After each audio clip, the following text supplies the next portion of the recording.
बंधू अशोक खरातला 21 एप्रिलपर्यंत न्यायालयीन कोठडी, दुसऱ्या गुन्ह्यात 14 दिवसांची न्यायालयीन कोठडी। बंधू अशोक खरातकडे 200 कोटींहून अधिकची संपत्ती, सुमारे 100हून अधिक मालमत्ता असल्याची माहिती। कुटुंबियांच्या नावावरही 70हून अधिक प्रॉपर्टी।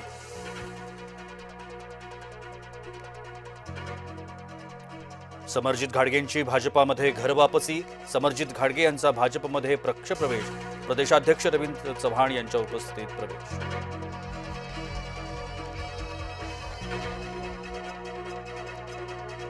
अमेरिका इराणमध्ये 2 आठवड्यांची सशस्त्र शस्त्रबंदी, ट्रम्प यांनी दिलेल्या मुदतीच्या काही तास आधी झाली शस्त्रसंधी।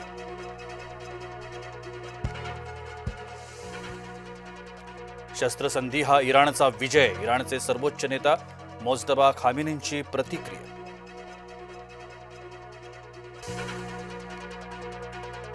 दोन आठवड्यांसाठी होर्मुझ सामुद्रधुनी खुली करणं शक्य, अराघची यांची माहिती। इराणी सैन्याच्या संवादानंतर होर्मुझ खुली करण्याची शक्यता।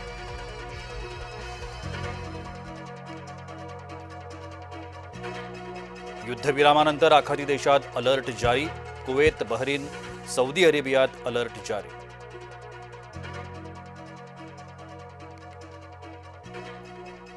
चीनच्या मध्यस्थीनंतर युद्धविराम, चीननं इराणला युद्धविरामासाठी केलं तयार, अमेरिकन वृत्तसंस्थेचा दावा।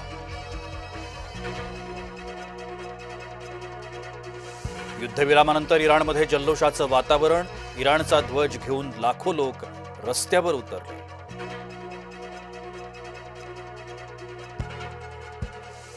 कच्च्या तेलाच्या किमती घटल्या, ब्रेंट WTI तेल $100 प्रति बॅरलच्या खाली, अमेरिका इराण युद्धविराम कराराचा परिणाम।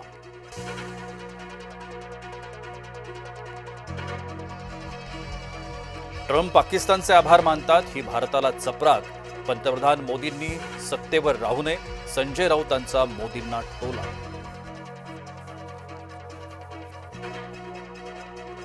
भारतीय रिझर्व्ह बँकेकडून एप्रिल 2026 पतधोरण जाहीर, रेपो रेट 5.25% कायम, दरांमध्ये कोणतीही कपात नाही, गृहकर्ज आणि वाहन कर्जांचे EMI तूर्त जैसे थे।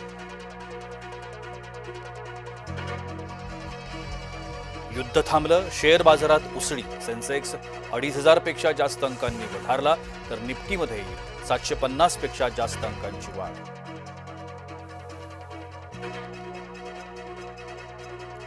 सोलापुरात LPG गॅस पंपाबाहेर रिक्षाचालकांच्या रांगा, गेल्या 15 ते 20 दिवसांपासून बंद होते LPG गॅस पंप।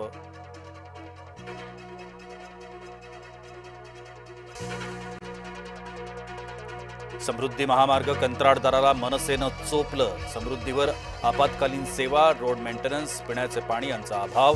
बैठकीत कंत्राटदारानं दिली उडवाउडवीची उत्तरं, त्यामुळे मनसेनं केली मारहाण।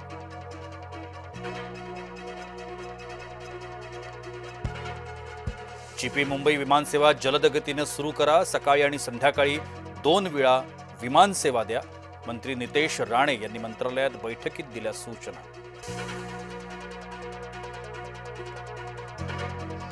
एसटीचा प्रवास महागला, 15 एप्रिलपासून भाडेवाढ, तिकीट दरामध्ये 10% हंगामी वाढ करण्याचा निर्णय, लांब पल्ल्याचा प्रवास 90 ते 100 रुपयांनी महागणार।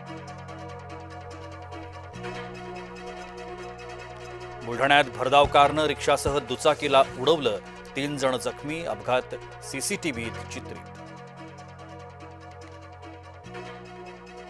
राजस्थान रॉयल्सचा सलग 3रा विजय, मुंबईवर 27 धावांनी मिळवला विजय।